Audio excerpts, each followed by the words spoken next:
Leo tarehe 26 Januari, dunia inaadhimisha siku ya kimataifa ya nishati safi. Maadhimisho haya yanatukumbusha umuhimu wa matumizi ya nishati safi katika kukabiliana na changamoto za mabadiliko ya tabia nchi, kulinda mazingira, kuboresha afya za wananchi na kuimarisha maendeleo endelevu ya kijamii na kiuchumi. Katika ulimwengu unaokabiliwa na athari kubwa ya mabadiliko ya tabia nchi, matumizi ya nishati safi ni nguzo muhimu katika kupunguza uzalishaji wa gesi joto.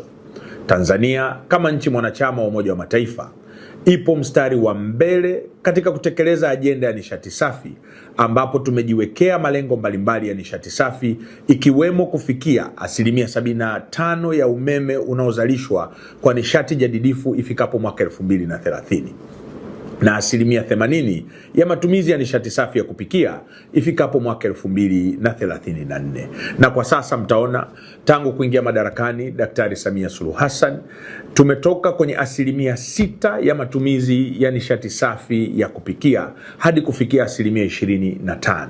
Katika kuadhimisha siku hii, nawahimiza wananchi wote kuendelea kutumia nishati safi ya kupikia kwa manufaa ya afya zetu, mazingira yetu na vizazi vijavyo.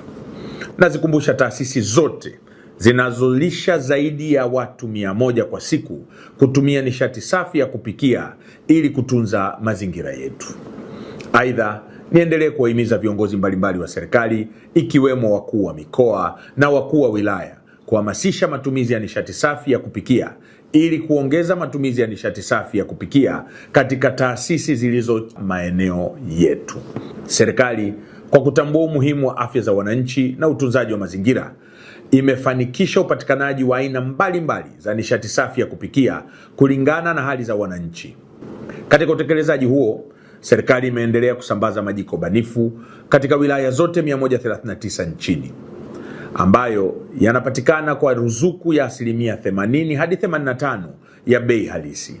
Hivyo kwa sasa mwananchi anaweza kununua jiko banifu kwa bei nafuu ya kati ya shilingi 7,500 hadi 14,000 tu.